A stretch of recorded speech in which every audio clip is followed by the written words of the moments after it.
명정. 한 번 더. 명정.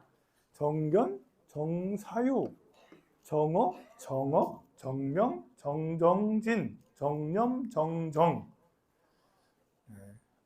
여러분들이 돌아가실 때 관 속에다 넣고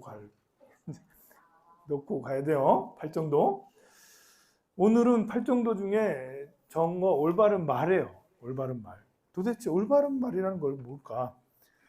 이제 여러분들한테 상처 주지 않는 말이 올바른 말이겠지만 불교적으로 좀 생각을 해봐야죠.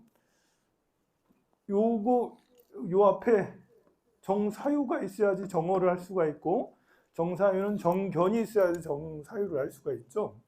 정견은 뭘까 했을 때 우리가 이제 제일 쉽게 생각하는 것은 윤회를 한다 이런 걸 가정하면 모든 게 다 풀려요. 윤회한다라고 생각을 하면 다음부터 이게 윤회에서 벗어나야지, 이 윤회에서 돌고 도는 윤회에서 벗어나야지라는 생각을 갖는 거죠. 이게 이제 발보리심이라고 그랬어요. 이게 이제 정견이에요.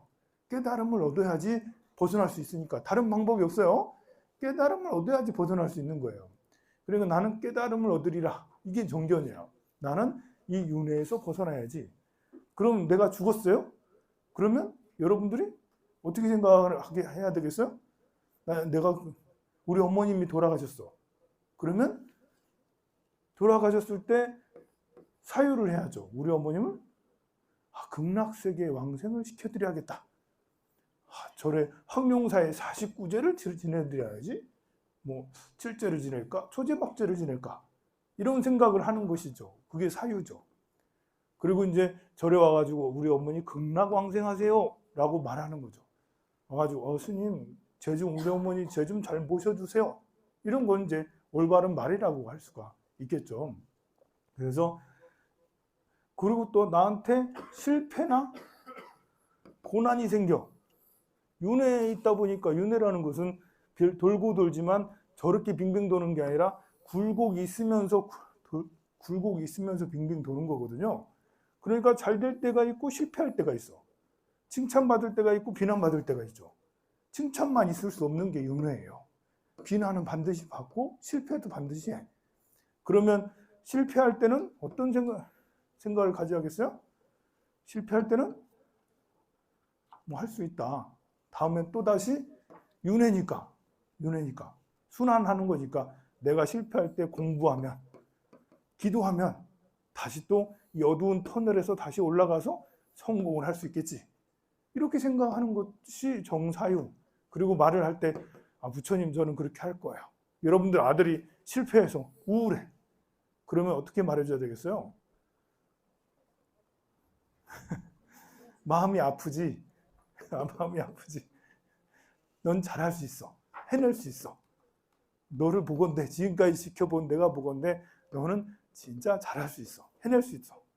뭐 하여간에 희망을 주고 마음을 다시 일어설 수 있는 그런 말을 해주는 게, 그런 게 이제 올바른 말이겠지.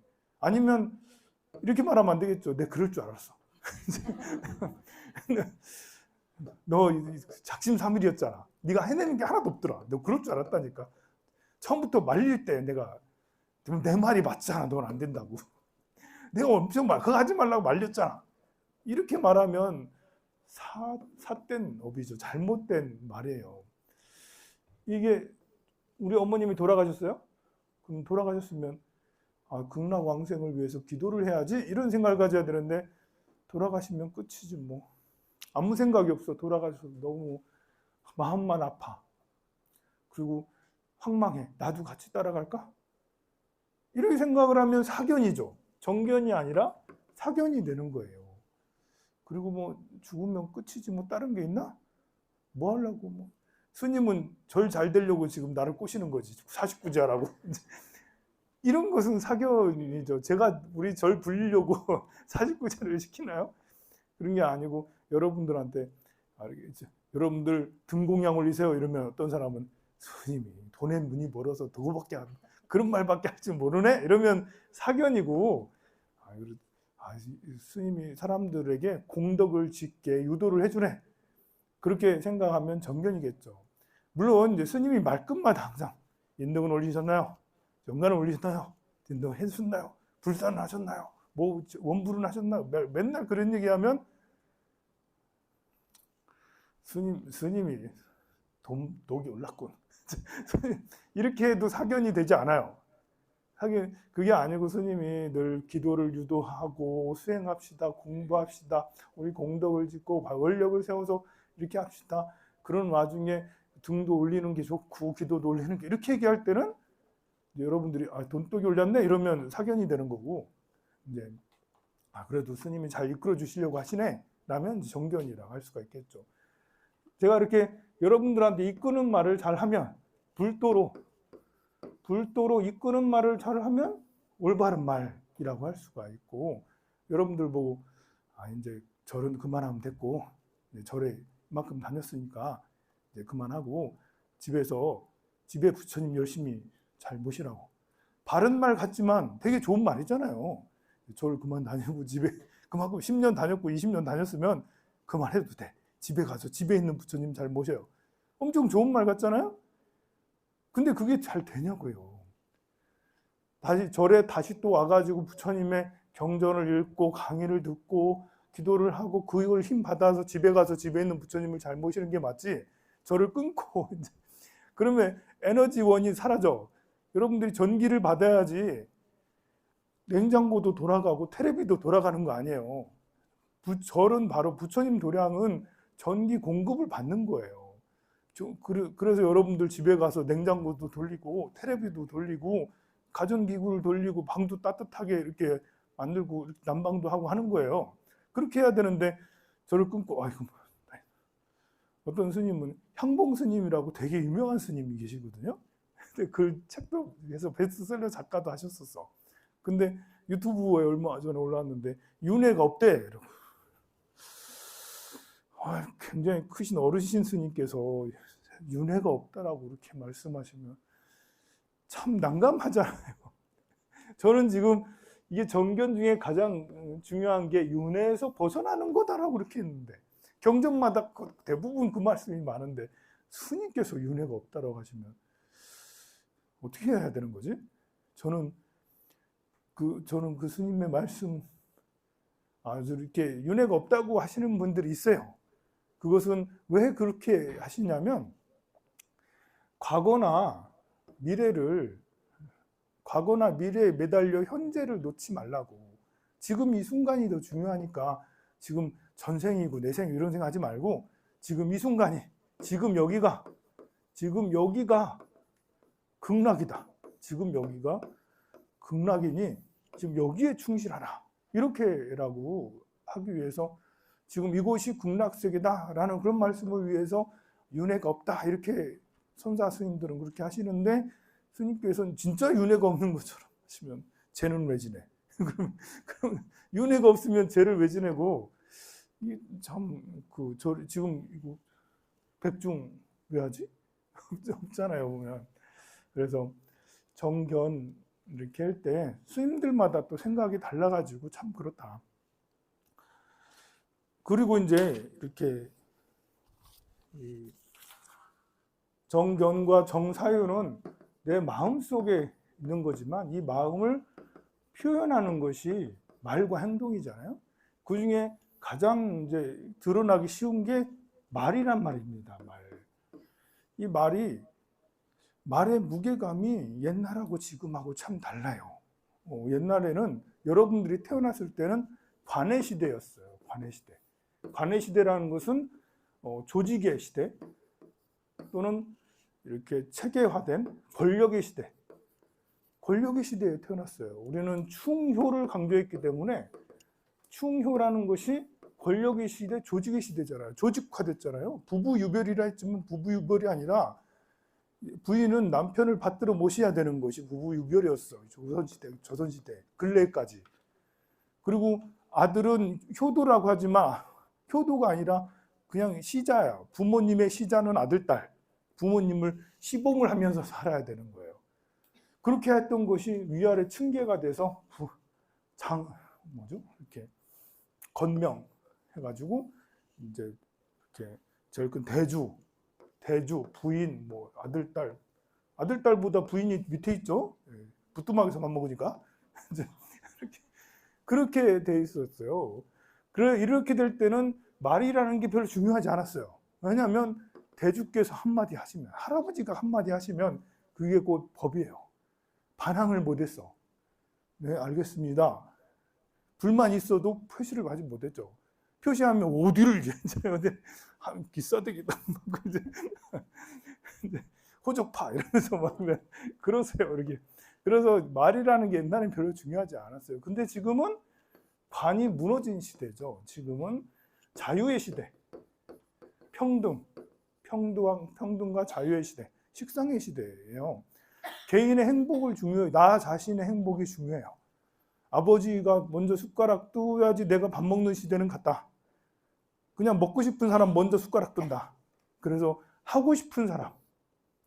그러다 보니까 말이 진짜 중요해졌어요.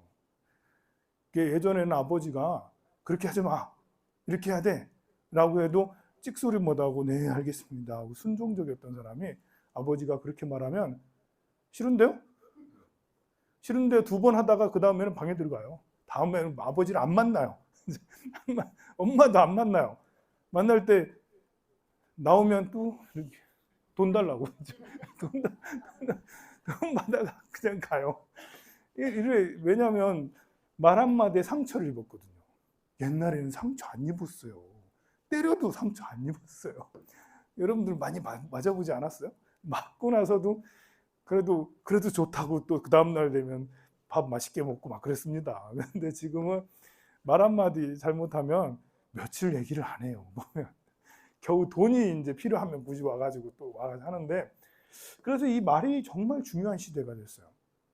그 말을 함부로 하면 안 되는. 그러니까 여러분들은 사실 말 잘하는 법을 배우지 못했어. 부모님에게 배운 것은 관의 시대였기 때문에 강압적이라든지 소통의 부재였었어요. 그런데 학교 가서 배우고 또 텔레비에서 배우고 드라마에서 배우고 어디서 이렇게 순서들은 이런 걸로 이렇게 절에 와서 스님한테 배우고 이렇게 하는데, 아니 이제 그렇게 해서는 안 된다. 조금 더 노력을 해야 된다. 자식과 소통, 이게 세대라는 게 세대 차이가, 이 관의 시대는 세대 차이가 크게 많이 안 나요. 왜냐하면 이렇게 위에부터 내려오는 거기 때문에 대주가 있고 아들이 있고 이렇게 하지만 뭐 아들은 부모님 말이 마음에 안 들어도 앉아서 들어야 되는 거예요. 그러니까 세대에 뭐 이렇게 그런 차이가 크진 않을 수 있어요. 근데 지금은 아버지가 무슨 말을 하면 아들이 생각할 때 이거 아니면 그 자리에서 나가버리니까, 그러면 세대 차이가 훨씬 더 커져서 세대의 이렇게 서로가 같은 자리에 있을 수가 없어요. 근데 이제 여러분들은 샌드위치 세대가 돼가지고 태어날 때는 관의 시대였는데 살다 보니까 자유의 시대가 됐어.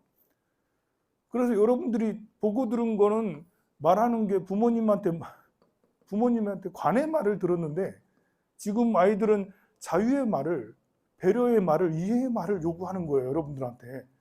엄마 나를 이해해줘. 나를 좀 인정해줘. 나를 좀 대우해줘. 나를 좀 알아봐줘. 아니 나는 그렇게 배운 게 없는데 부모한테 배운 게 없는데 어디서 배우겠어요? 오늘 가르쳐 드릴게요. 오늘 볼까요?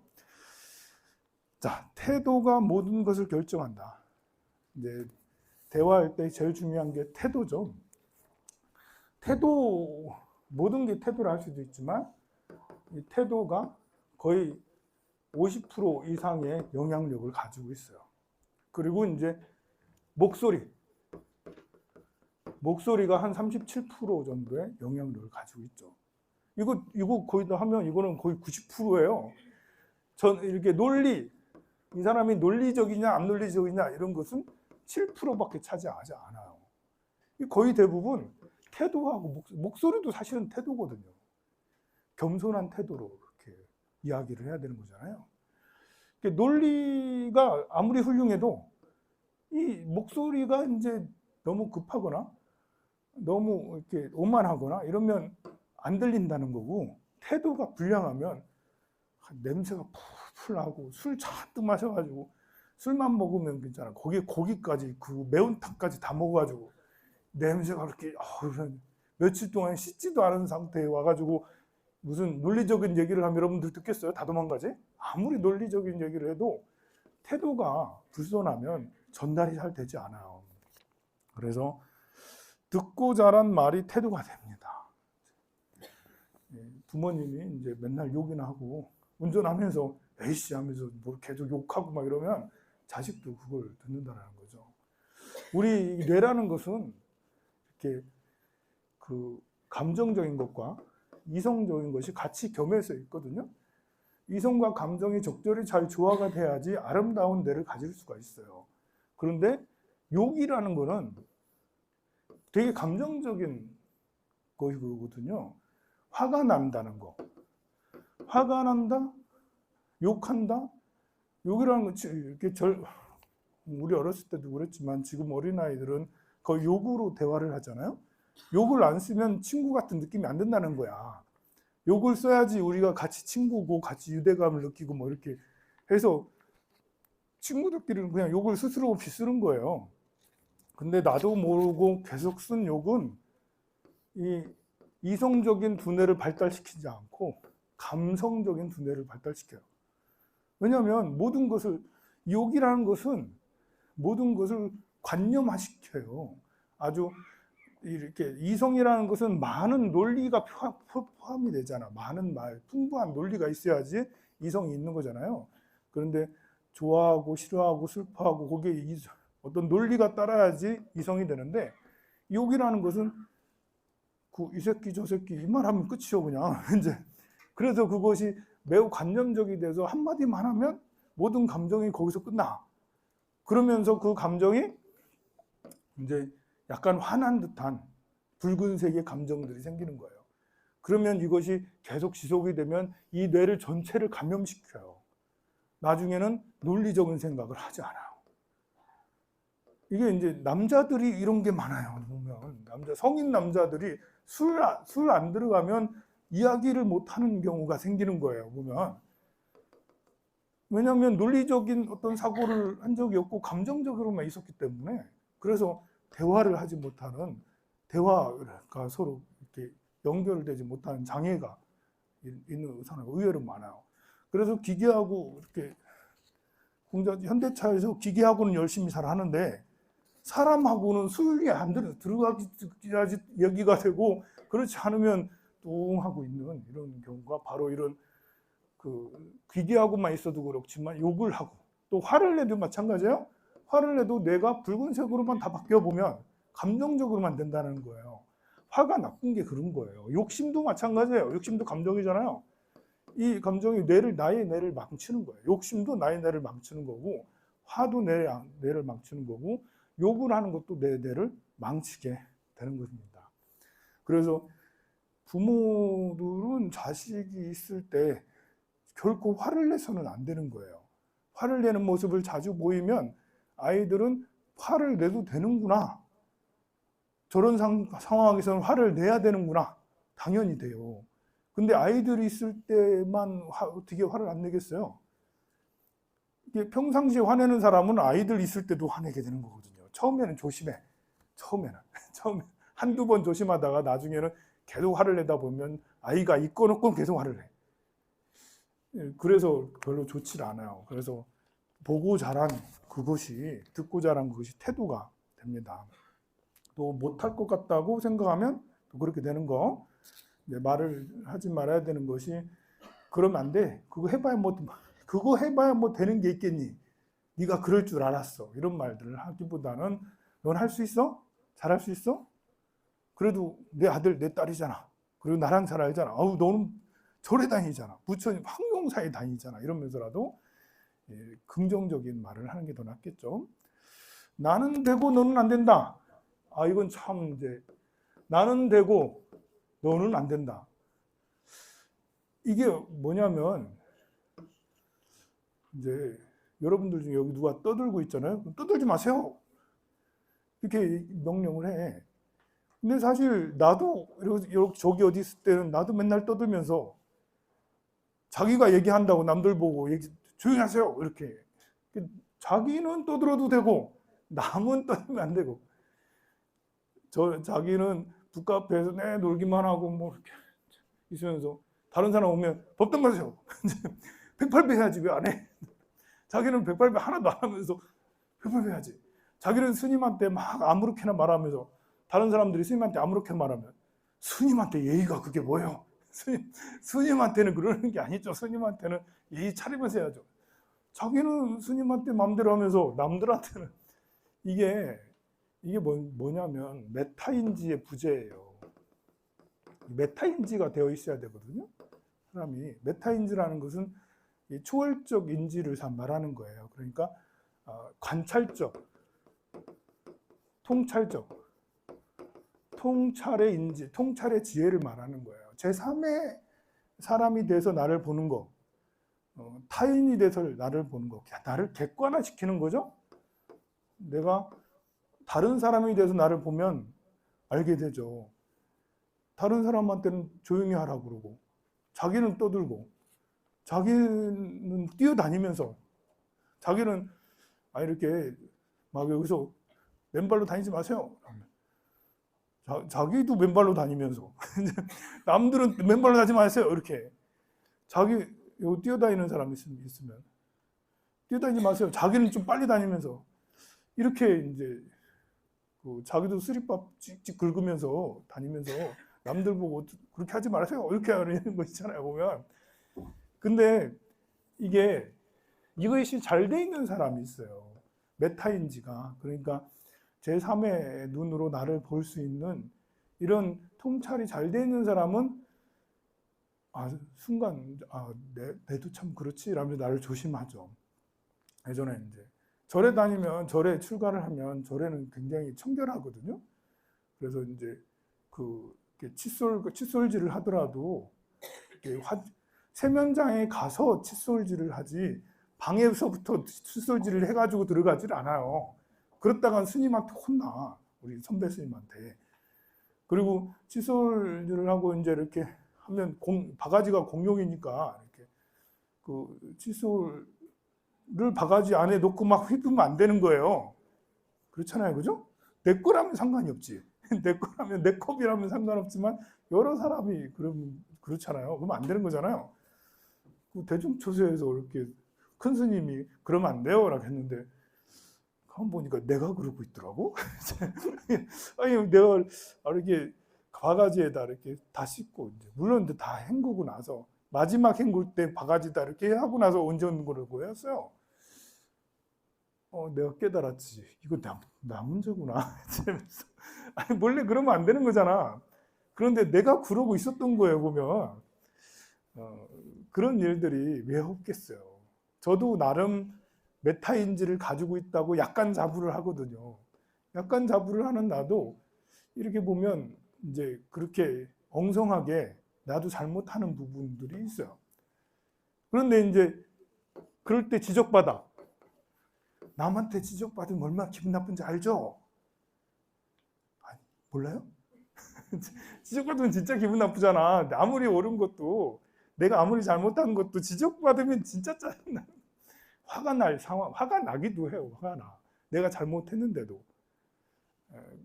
그게 나는 되고 넌 안 되고 자기는 내 지적하면서 지적받는 거 싫어해.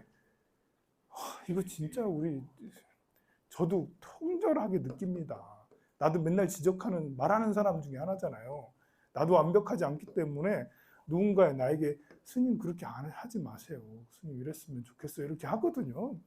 그러면 이제 그래도 나는 참는 연습을 많이 해서 그 순간에 웃으면서 속으로는 불불 끓고 있지만 네 그런가요? 네. 죄송해요. 네, 그랬으면 안 되는데 이렇게 하죠. 이제 표정 관리해요. 항상 표정 관리, 24시간 표정 관리. 자면서도 표정 관리. 늘 돼 있어요, 그게. 그래가지고 그런데 그런 나도 이렇게 보면 누가 지적하면 불 끓고 있거든요. 표현을 안 해서 그렇지.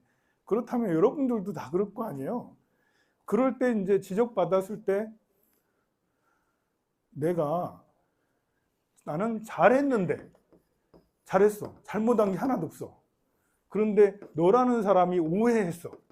잘못 봤어. 다르게 봤어. 그랬을 때, 나를 지적했을 때 진짜 억울하죠. 진짜 억울해요. 억울함을 당해서 발키려 들지 말라. 많이 들어보지 않았어요? 그 부황산매론에 있습니다. 억울함을 당해서 발키려 들지 말라. 무조건 그러라는 건 아니에요. 굳이 설명이 필요 없을 때도 있어요. 요 분이 잘못 오해해서 나를 그렇게 잘못했다고 막 지적하고 화를 내고 막 그럴 때가 있거든요. 그 순간에는 가만히 있는 게 제일 좋아요. 왜냐하면 단단히 오해를 했거든요. 억울함을 당해서 밝히려고 했다가 싸움이다. 왜냐하면 이 사람은 자기 나름대로 정당한 일을 하는 거예요. 엄청 와가지고 정당한 일을 뭐 얘기를 하는 거예요. 건의도 하고 뭐 한다고 지적하고 했는데 거기서 난 그런 적이 없는데요?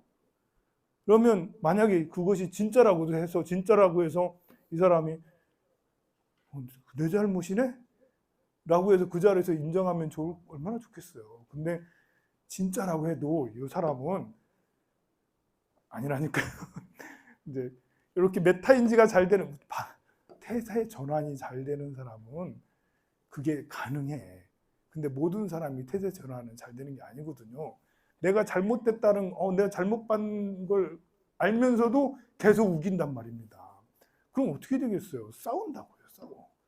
그러니까 억울함을 당해서 밝히려 들지 말라. 그 순간에는 꼭 참고 끝까지 말씀하시는 걸 다 하고는 사람 봐가며 그 자리에서 오해를 풀든지 하든지, 아니면 사람 봐가며 말이 안 통하는 사람은 한 대 맞았다 생각하고 업장이구나 생각을 하고, 억울함을 당해서 안 밝히고 아휴 제 업이죠 하고 그냥 죄송합니다. 앞으로는 잘하겠습니다. 그냥 죄송한 게 하나도 없지만 이 사람이 화가 나게 한 것도 죄송한 거예요. 왜 화났는지는 난 모르겠지만, 내가 잘못해서 화가 나는 것도 아닌데 이 사람이. 그렇지만 그 화가 나서 왔으니, 나로 인해서 화가 나서 왔으니 그냥 억울함을 당해서 밝히려 들지 않고 그냥 받아들이는 것도 좋은 방편 중에 하나예요. 자, 나는 되고 너는 안 되고, 이게 정말 일상생활 속에 진짜 많이 있습니다. 아들, 딸들한테 여러분들이 그렇게 이제 이래라 저래라 공부하라, 지는 공부 한 자도 안 했으면서 공부하라, 학원 가라, 뭐 해라. 자기는 뭐 이렇게 취업을 잘했나, 뭐 취업 제대로 못했으면 너는 왜 이렇게 취업을 안 하고 게임에 빠져 있니, 뭐 이렇게 이제 이게 그렇습니다. 그리고 또 이제 아버지가 너무 훌륭하셔서 현대차도 다니고 SOL도 다니고 뭐 이렇게 연봉이 1억이고 막 그럴 수도 있어요. 이것도 문제예요. 아버지가 너무 잘 나가도, 어머니가 너무 똑똑해도 나는 다 잘하거든. 자식에게 왜 너는 못해? 이게 나는 잘났어. 나는 돼. 너는 안 되네? 나는 잘 되는데 왜 너는 안 되니? 라고 따져 묻는 것도 사실 폭력 중에 하나거든요. 사람이 아무리 내 뱃속에서 나왔다 해도 나보다 능력이 못할 수도 있고 사실 상황이 다르거든요. 나는 우연히 어쩌다 좋은 학교 들어갔고 공부 잘 됐고 어렸을 때, 그리고 어쩌다가 삼성전자 들어갔고 뭐 관운이 좋아서 이렇게 됐어. 근데 우리 아들은 뭐 어쩌다 보니까 공부하는 거 별로 싫어하고 관운이 안 좋고 이래서 대학도 제대로 못 다니고 취업도 잘 안 되고 막 그래. 이게 무능해서 취업이 안 되고 유능해서 취업이 잘 되냐, 유능해서 사업이 잘 되고 무능해서 사업이 안 되냐, 이건 좀 다른 게 있어요. 유능해도 사업이 안 될 때가 있고요, 무능해도 사업이 잘 될 때가 있어요. 근데 그런 것들을 우리가 정견이라고 그러죠. 견해.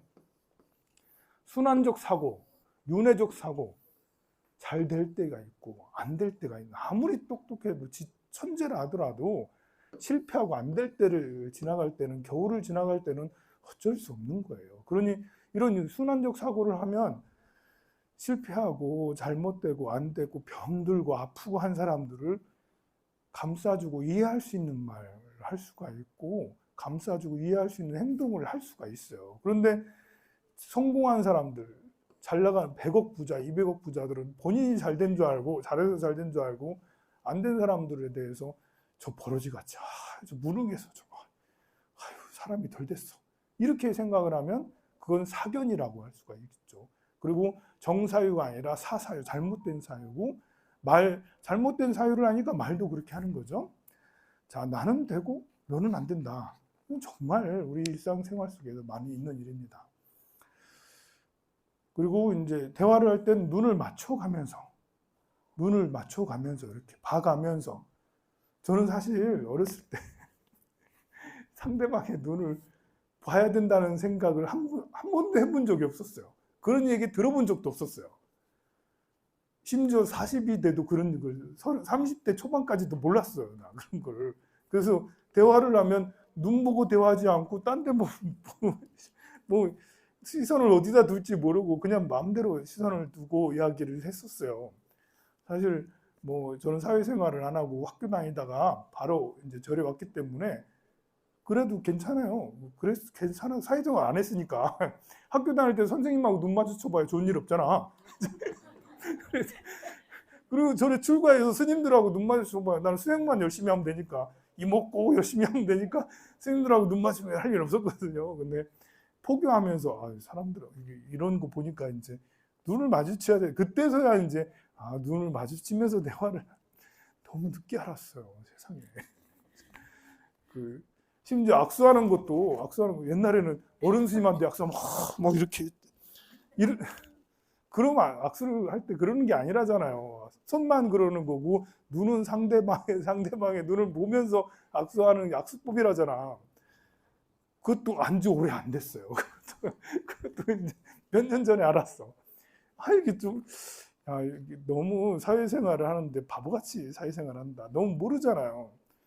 여러분들도 몰랐던 사람들이 의외로 많아요. 그게 잘 몰라요.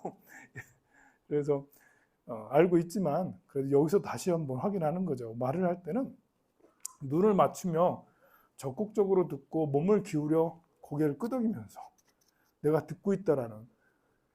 요즘에는 이제 폰 보면서 듣는지 마는지 이렇게 많이 하는데 이렇게 사람들하고 있을 때는 폰을 멀리 놓고 대화에 집중하려고 노력하는 것도 소통하는 데 매우 중요합니다. 그것도 정어라고 할 수가 있어요. 말을 할 때 끼어들지 말고 끝까지 듣는다. 이거는 다 알아요. 요즘에 하도 많이 들어서. 근데 나는 되고 너는 안 된다야. 자기는 끼어들면서 말을 할 때 막 끼어들거든. 그러면서 상대가 끼어들 때는 끝까지 들으라니까. 끝까지 들으라니까. 내 말 끝까지 들으라니까 막 화를 내고 막 그런다니까요. 정말 그렇잖아요. 보면 자기도 끼어들면서 상대방이 끼어드는 거는 그렇게 예민하게. 그래서 우리가 이렇게 교육이라는 게 어설프게 교육받으면 상대 예의를 중시 여기는 그 교육 많이 받잖아요. 그런데 자기가 차릴 예의는 생각지 않고 자기가 어떻게 하는지 나는 되고 나는 아무렇게나 하면서 상대에게 예의를 요구하는 게 너무너무 많아요. 사실 보면 우리가 리더도 마찬가지잖아요. 주지 스님이면 이렇게 해야 되는데 이제 남편은 이렇게 해야 되고 부인은 이렇게 해야 되고 아들은 이렇게 해야 되고 사장님은 이렇게 이런 건 너무 잘 알아. 여러분들이 남을 평가하는 데는 익숙해. 근데 만약 여러분이 주지스님 하면 나처럼 할 수 있어? 여러분들이 사장님을 하면 누구처럼 사장님을 잘할 수 있어? 이게 잘하는 게 참 그렇습니다. 나는 마음대로 하면서 상대방을 개입하는 거. 우리가 끼어들지 않는 것은 나도 끼어들지 않으려고 노력해야 된다. 상대에게 요구할 필요 없다. 상대가 끼어들면 그냥 끼어들게 하세요. 그냥. 그 사람은 나는 되고 너는 안 된다 이런 것이 잘 안 되네. 그런 거니까 내가 끼어들지 않으려고 노력해야 되는 거지 상대에게 그것까지 요구하지는 말자고요. 내가 예의를 차리면 되는 거지 상대가 예의 없는 것에 대해서 그냥 놔두세요. 굳이 지적해서 당신은 왜 이렇게 싸가지가 없어요? 왜 이렇게 예의가 없어요? 컵을 마실 때 이렇게 해야 되는 거고 저렇게 뭐 할 때는 신발장에 이렇게 하는 거고 이렇게 해야 돼요. 사실 그 사람 모르는 게 아니거든요. 알아요. 아는데 나는 되고 너는 안 된다. 이 사람이 그거거든요. 자기를 몰라요. 그러면 내가 얘기해주면 알까요? 기분만 나빠해요. 여기는 제재가 많군. 여기 사람들은 텃세가 세군. 이러면서 텃세가 세가 여기 못 다니까 텃세가 세가지고 기분 나쁘다면서.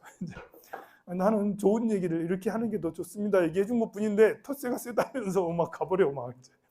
그래서 말을 또 말대꾸나 쌀쌀 맞은 대답, 위협적인 말투 대신에 건설적인 태도로 이야기하는 게 좋고요.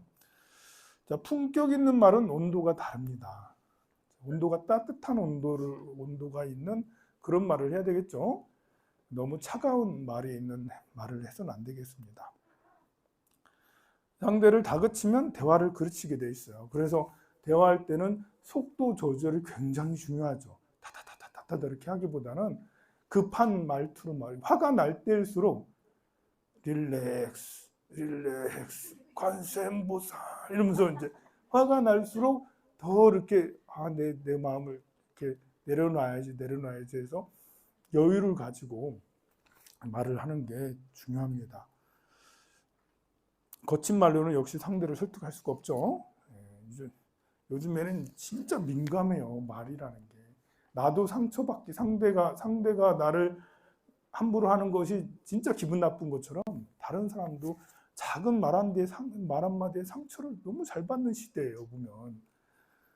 그러니 어렸을 때 배웠던 그런 말투로는 이 시대에 살아가게 되면 참 사람들하고 좌충우돌 하게 돼요. 여러분들 사람과의 관계 지긋지긋하지 않아요? 어떤 때는? 다 말 때문에 상처를 주고받잖아. 말 때문에.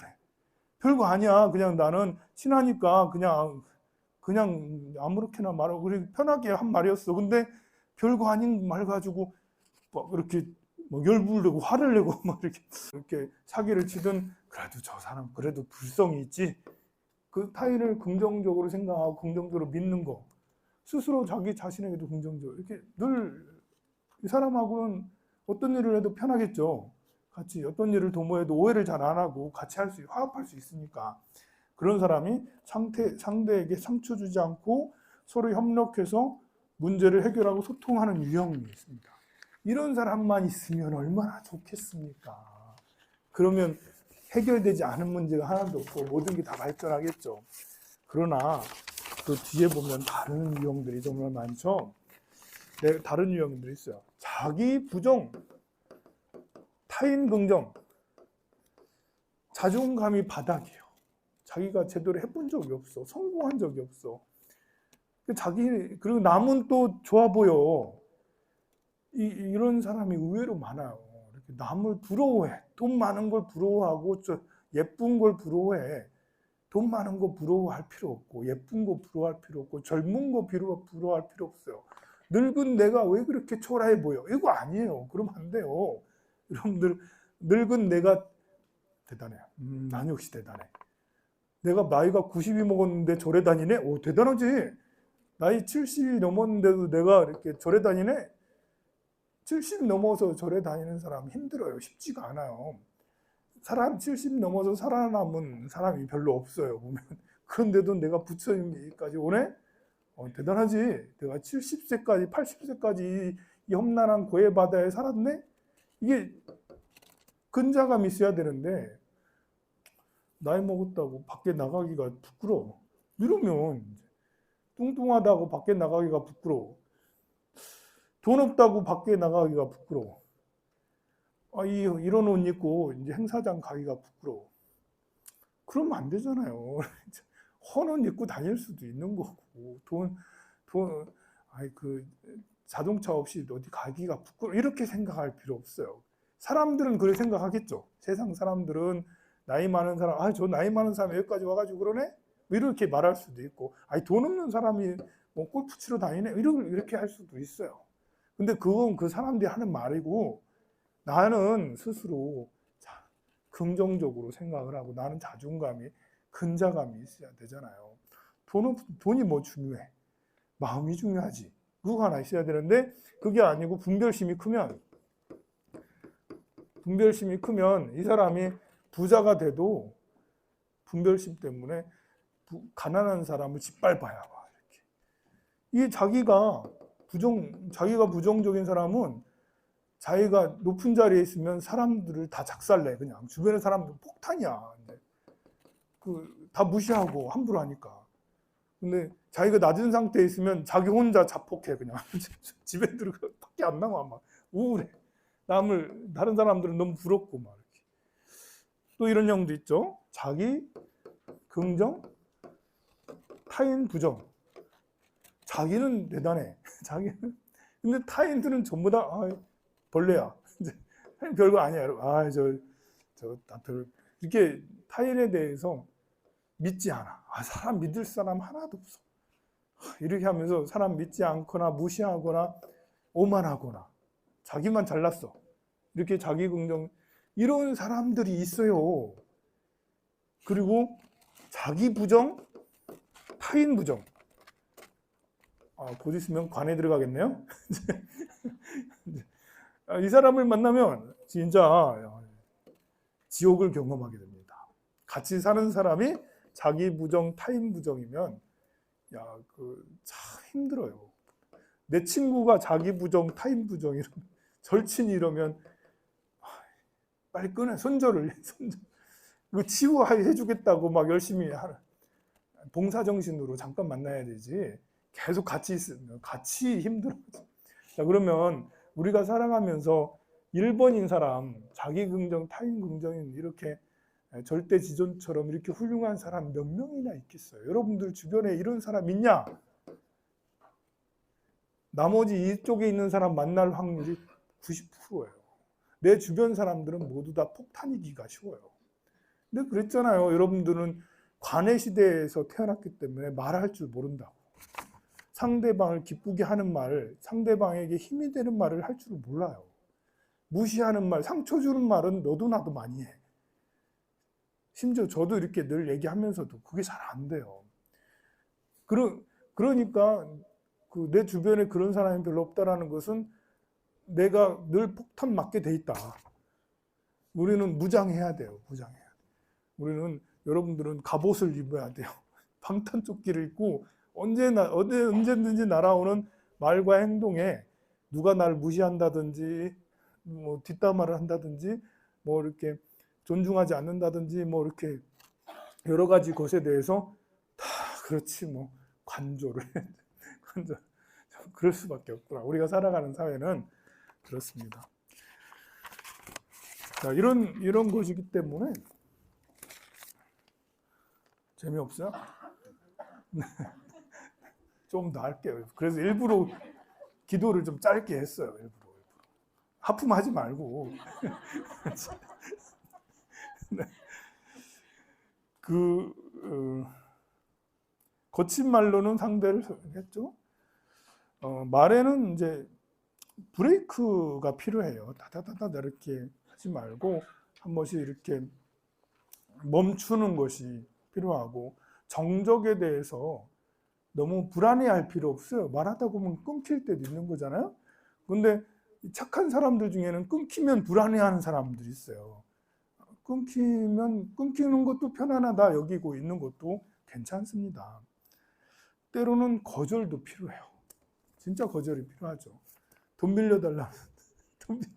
그건 거절 잘하죠, 그죠? 돈 빌려달라 때 그건 거절을 잘할 거예요.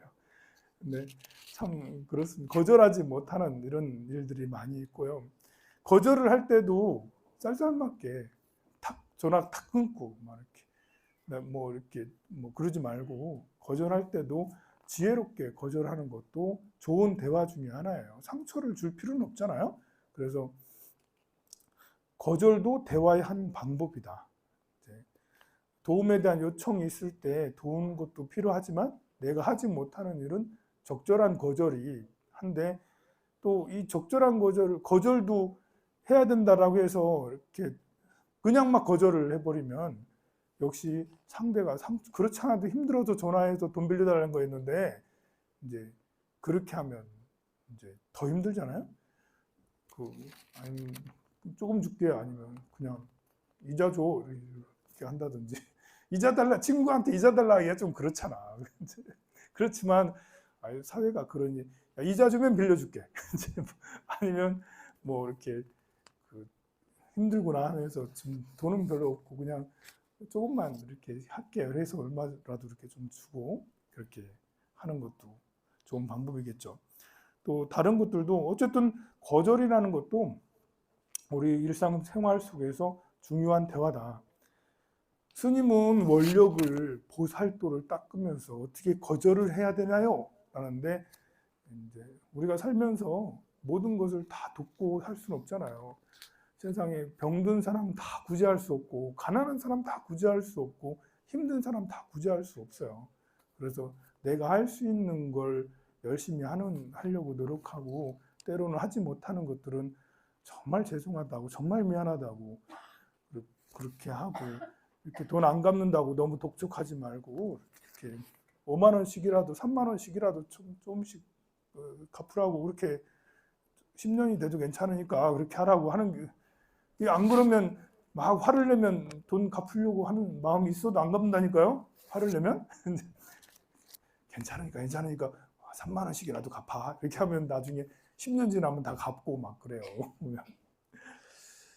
자, 그래서 거절은 솔직한 의사 표현입니다. 올바른 말을 할 때 거절하는 것도 적절한 비유나 적절한 상황 얘기를 해서 거절하는 것도 꼭 필요하죠. 빨리 친해지는 것보다 적절한 거리 두기가 더 중요해요. 너무 친하게 지내가지고 금방 찢어지는 경우 너무 많이 보잖아요. 그것도 기술이 필요한데 우리는 그 기술을 쓸 줄 몰라요.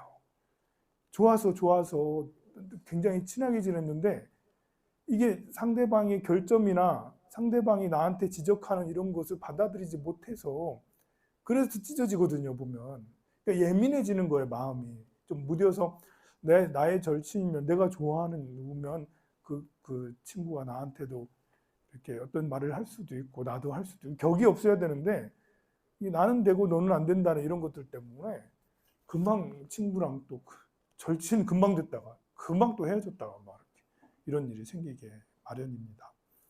마음이 이렇게 병이 있으면 그렇게 돼요. 침묵은 또 다른 소통의 언어입니다. 분별심을 버리고 있는 그대로 받아들이는 게 진짜 중요하죠. 아까 말한 대로 이렇게 그 억울함을 당해서 밝힐 필요가 없다라는 것도 분별심을 버리면 그런 마음을 가질 수 있어요. 억울함을 당해서 어떻게 스님 내가 그것을 안 밝히고 어떻게 불에서 잠이 안 와요 스님. 이건 왜 그러냐면 분별심이 많아서 그런 거예요. 내가 오해받을 수도 있고 내가 더러울 수도 있고 내가 이렇게 꼬라박을 수도 있고 이러는 거예요. 내가 못날 수도 있고. 우리가 이제 양변을 여여라는 말이 있거든요. 양변을 여여라. 양변. 극단이라는 거예요. 양변은 극단이라는 말이에요. 좋고 나쁘고 이런 생각 굳이 하지 말고 크고 작고 예쁘고 추하고 부자고 가난하고 또 뭐가 있나요? 이런 등등의 부자, 가난한 거, 나이가 많고 적고 뭐 이런 것들에 대해서 생각지 말아요. 나이가 많아도 좋은 거고 나이가 어려도 좋은 거예요. 가난해도 좋은 건가? 가난해도 왜 이유가 있는 거예요. 가난을 좋다고 하기는 어렵겠지만 가난한 건 가난한 이유가 있는 거예요.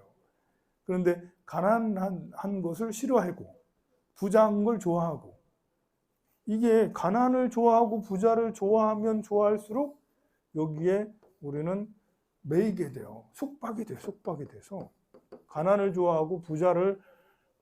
싫어하고 부자를 좋아하면 속박이 돼요. 이 마인드에. 그래서 우리가 이제 부자 될 확률보다는 가난할 확률이 더 높은 거 알죠? 대한민국은 양극화 사회인데 양극화라 하더라도 한 명은 부자고 9명은 가난한 거예요. 우리 사회라는 게 그렇습니다. 중산층이 두터우면 두터울수록 이 비율은 좀 나아지겠죠. 3대 7 뭐 이런 식으로 나아지겠지만 지금 점점 우리는 3대 7에서 2대 8로 가고 있죠. 지금 점점 나이가 많은 노인들도 점점점 이제 가난한 사람이 더 많아지고 있어. 그래가지고 그런데 이 우리 대한민국에는 가난과 부자를 너무 의식해요. 또 특히 서울은 더 그렇죠. 지방은 좀 덜하는데 이러면 여기에 걸려들어서 우리가 이렇게 가난한 사람은 절대적으로 많은데 부자를 부러워하게 되면 여기에 열등감이 생기거나 분별심이 생겨서 스스로 자기 자신을 학대하는 일들이 생겨요. 자기를 저 나락으로 떨어뜨리는 거예요. 자기 부정을 하게 되는 거예요. 내가 무능해지는 것 같다는 느낌이 자꾸 들어. 무능해서 돈 많이 벌고 무능해서 돈 못 벌고 이런 게 아니에요. 유능해서 돈 많이 벌고 이런 게 아니에요. 유능하고 무능하고 분야가 약간 좀 다른 거예요.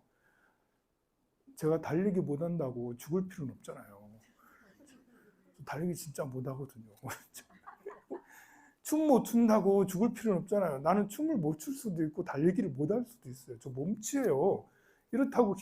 이렇다고 내가 다른 재능은 없는 게 아니잖아요. 돈 버는 것도 잘 버는 재능을 가진 사람이 있어요. 돈 못 버는 재능이 우리 돈 못 버는 재능은 그쪽으로는 재능이 없어. 그렇다고 나쁜 사람인가요? 그렇다고 무능한 사람인가요? 다른 건 또 잘할 수 있는 게 있는 거예요. 그렇게 생각을 해서 분별심에서 벗어나야 되는 거예요. 키 크면 좋고 작으면 나쁘고 키 작은 사람들 컴플렉스가 엄청 크거든요.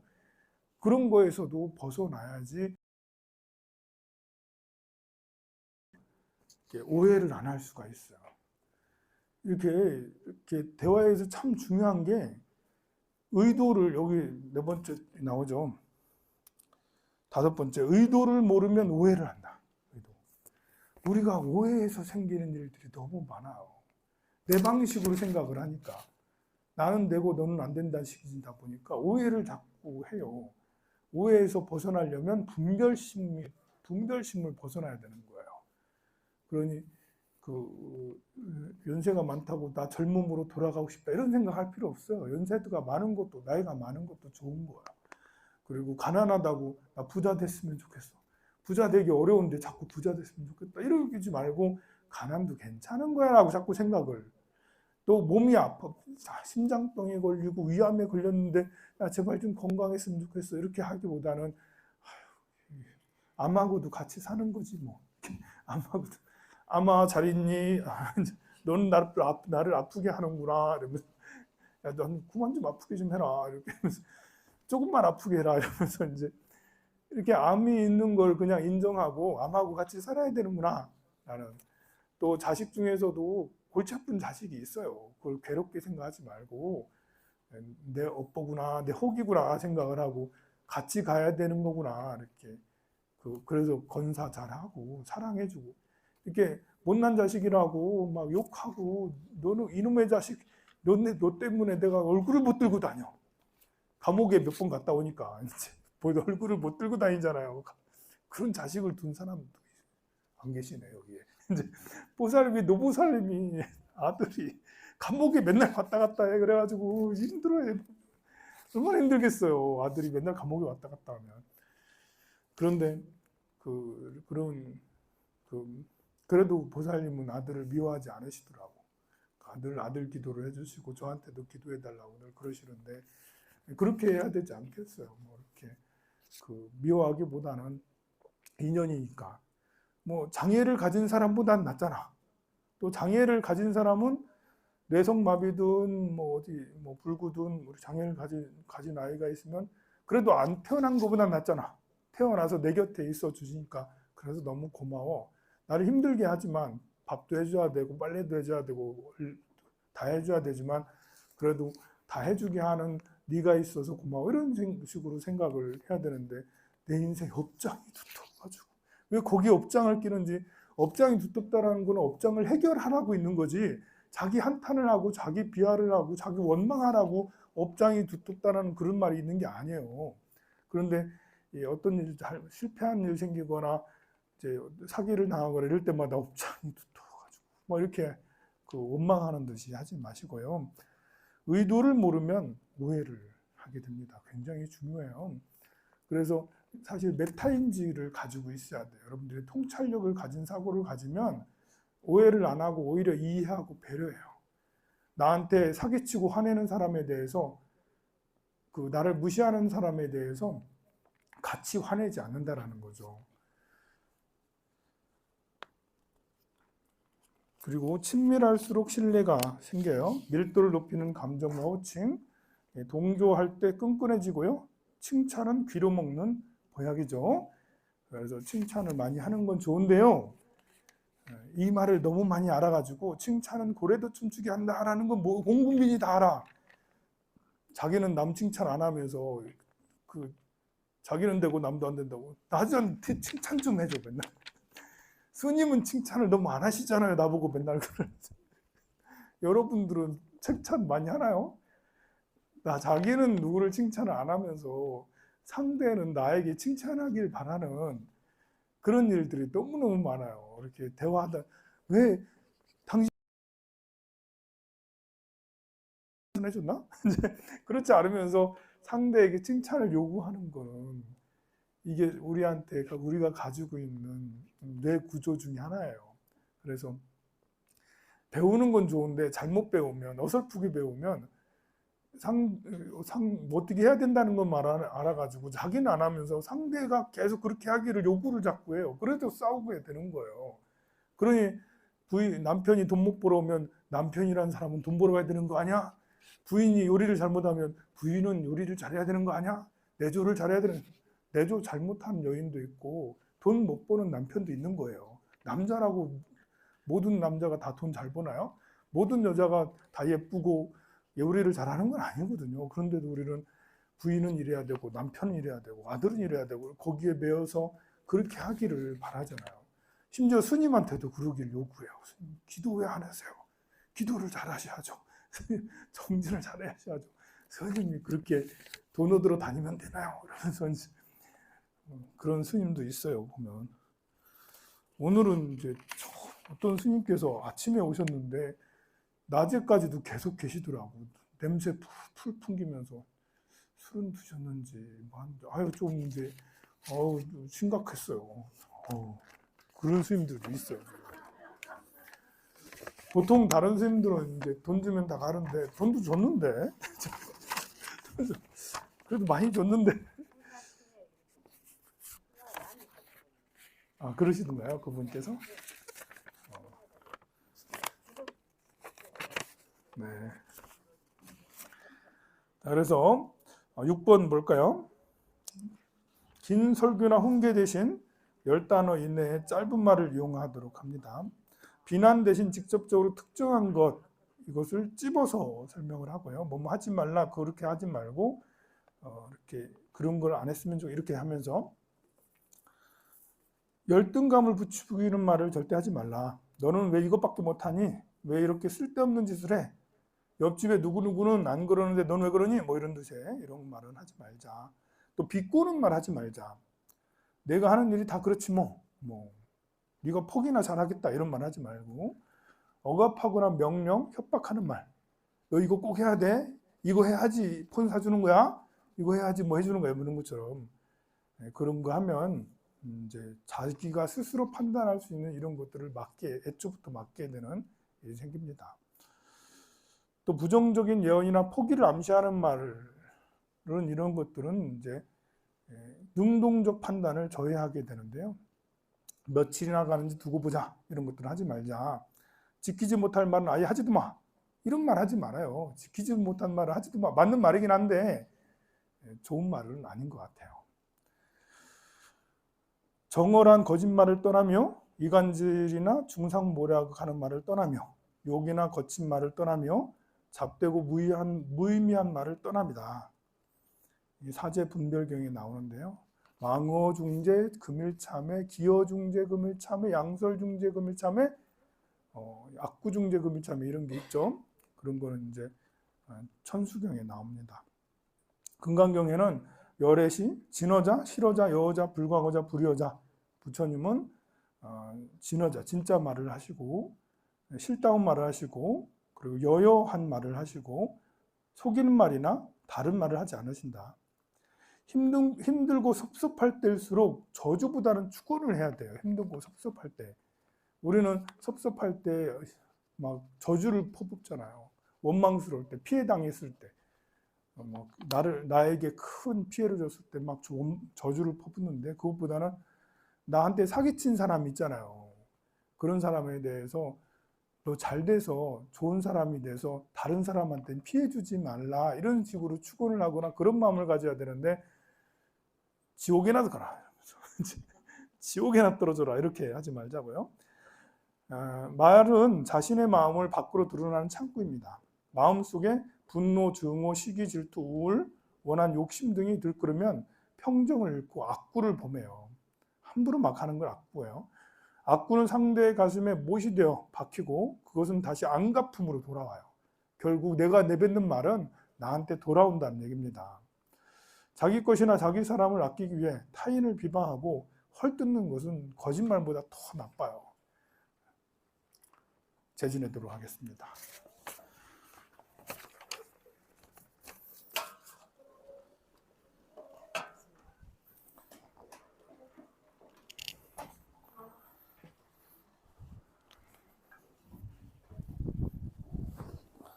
나무 공나무